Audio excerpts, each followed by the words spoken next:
Olá, queridos, feliz sábado, tudo bem com você?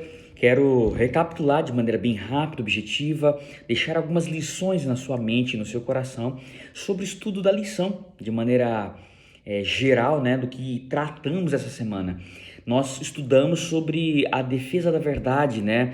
O versículo para memorizar de João 3, 14 e 15 nos lembrou sobre aquela linda história que, assim como a serpente foi levantada no deserto, importa que o homem seja levantado, né? E que todo aquele que nele crê tenha a vida eterna.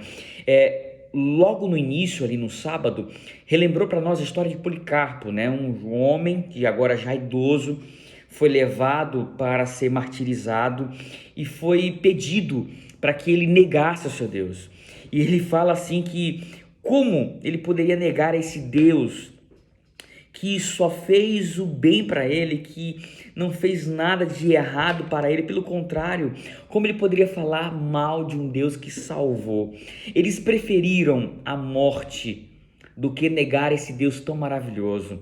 A lição de segunda-feira, quando fala sobre os perseguidos e triunfantes, traz dois textos fundamentais, textos chaves de Daniel e Apocalipse. Aqueles textos que relembram para nós sobre um tempo, dois tempos, metade de um tempo. E como já conhecemos o princípio profético, dia, ano, refere-se a 1260 anos, que vai lá do ano 538 até 1798, quando começa o tempo do fim. E esse período foi um período de intensa perseguição.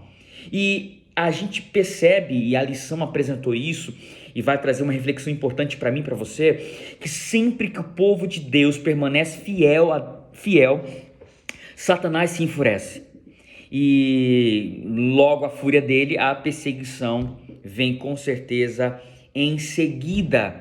E nós não podemos esquecer que viveremos dias semelhantes no tempo do fim. Seremos novamente perseguidos.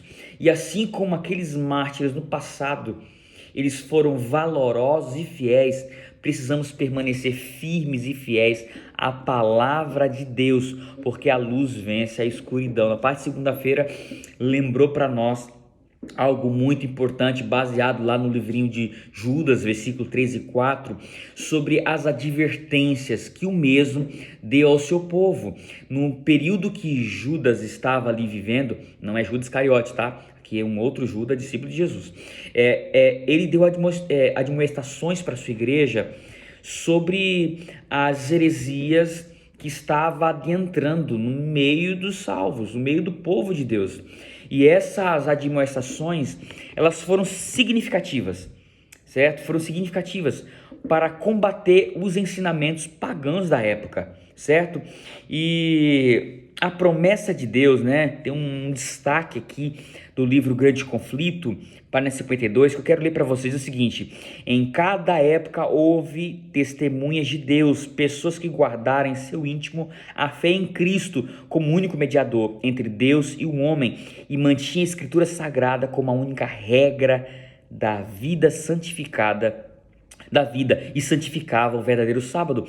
Em toda a história, Deus preservou o seu remanescentes que foram luz em meio à escuridão. E por que não lembrarmos, né, dos valdenses? A parte de terça-feira lembrou um pouquinho sobre o ministério desses homens. Foram através dele que a igreja hoje realiza uma atividade chamada colportagem, né? Uma palavra de origem francesa. Os valdenses foram guardiões da palavra. Eu quero que você imagine o pastor valdense, o missionário valdense, ao sair de casa, que cumprimentava os seus filhos, a sua esposa, beijava, ia fazer o seu trabalho, em alguns momentos vender joias, alguns objetos, né? Eles se disfarçavam de vendedores e quando encontravam sinceros, apresentava a palavra, né? Faziam isso em universidades, no comércio, em vários lugares.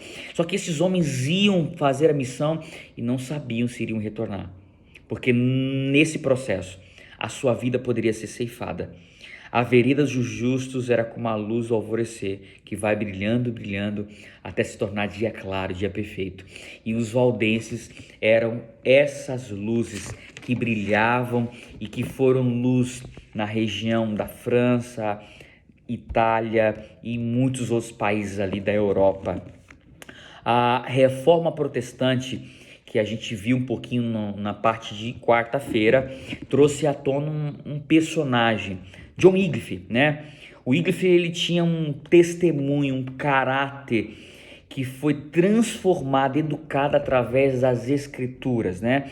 Ele tinha um fervoroso e reverente estudo da palavra de Deus. Ele era um constante estudante. Irmãos, que princípios importantes nós podemos aprender sobre esse John Wycliffe, né? Ele foi responsável em traduzir a Bíblia para o inglês e permitir para que pessoas pudessem ter a luz da verdade. Enquanto o mundo vivia em densas trevas e as pessoas não tinham acesso à escritura, Martim Lutero, John Wycliffe e muitos outros valdenses traduziram a Bíblia do latim para sua língua mãe e fizeram que a palavra de Deus alcançasse vidas. E por que não falar de Hus, Jerônimo e tantos outros homens que foram mártires e homens que pregaram a verdade.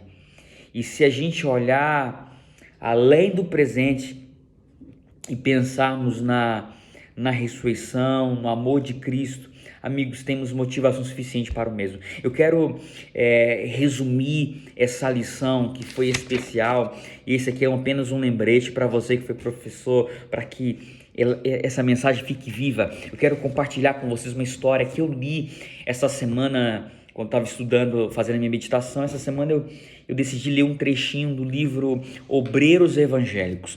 E logo no início do capítulo, Ellen White contou uma história bem interessante, uma ilustração. Ela diz assim: havia um homem, imagine um homem que estava cavando um poço.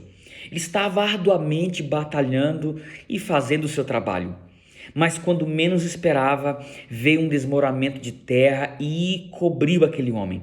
Os outros trabalhadores ficaram desesperados e começaram a cavar e a cavar para salvar esse amigo que estava trabalhando. E à medida que pás e enxadas iam se aprofundando, iam também esgotando as suas energias e suor iam escorrendo pelo seu rosto.